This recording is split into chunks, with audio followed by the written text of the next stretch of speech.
Whenever you're ready.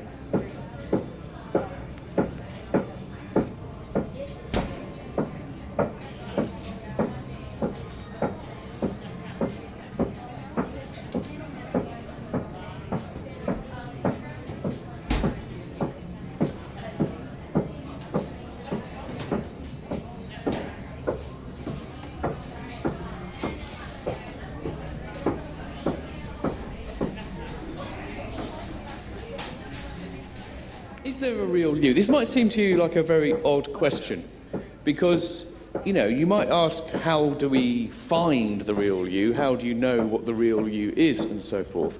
But the idea that there must be a real you, surely that's obvious. If there's anything real in the world, it's you. Well, I'm not quite sure. At least we have to understand a bit better what that means. Now, certainly I think that there are lots of things in our culture around us which sort of reinforce the idea that for each one of us, we have a kind of a core, an essence. There is something about what it means to be you, which defines you, and it's kind of permanent and unchanging. There is you.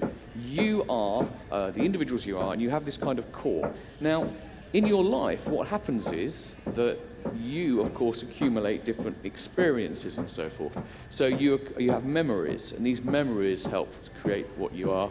You have desires. You will have beliefs. So this is kind of the common sense model, I think, of what a person is. There is a person who has all the things that make up a life experiences. But the suggestion I want to put to you today is that there's something fundamentally wrong with this model, which is there isn't actually a you at the heart of all these experiences. What is there then? Well, clearly there are memories, desires, intentions, sensations, and so forth. But what happens is these things exist, and they're kind of all integrated, they're overlapped, they're connected in various different ways.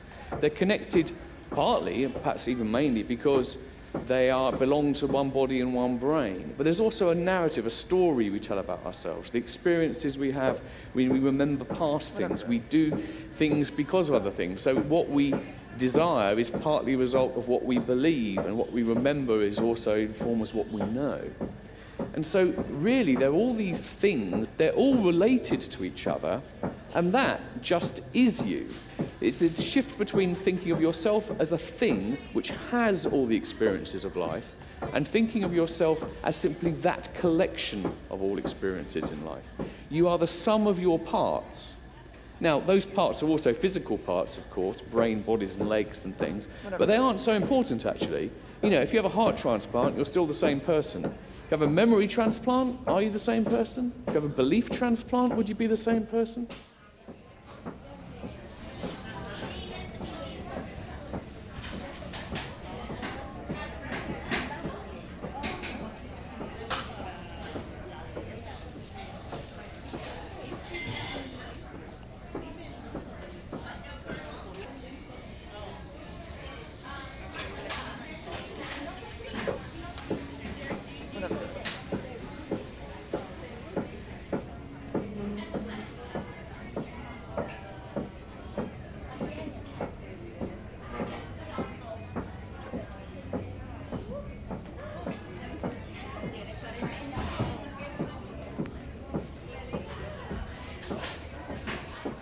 Because I just invite you to think about, by comparison, well, actually think about pretty much anything else in the universe, maybe apart from the very most fundamental forces or powers.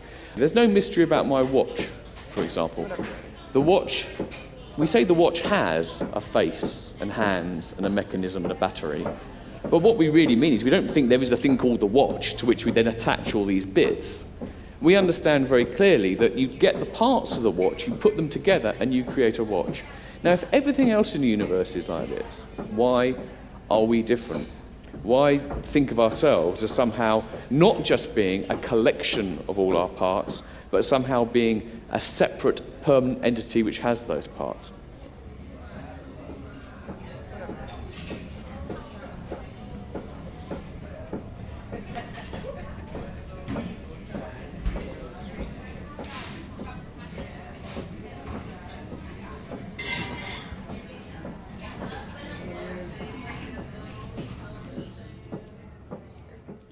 Think of yourself as being, in a way, not a thing as such, but a kind of a process, something that is changing, then I think that's quite liberating. We actually have the capacity to channel the direction of our development for ourselves.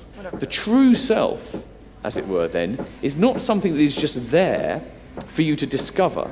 You don't sort of look into your soul and find your true self. What you are partly doing, at least, is actually creating your true self.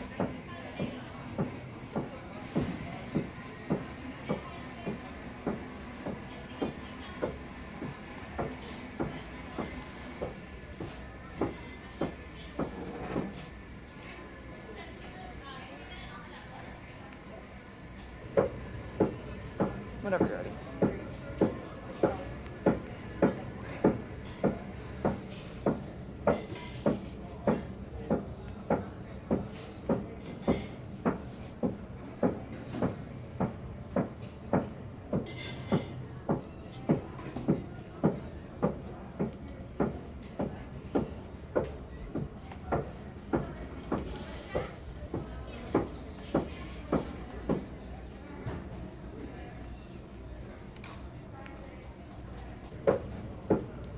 Whenever you're ready.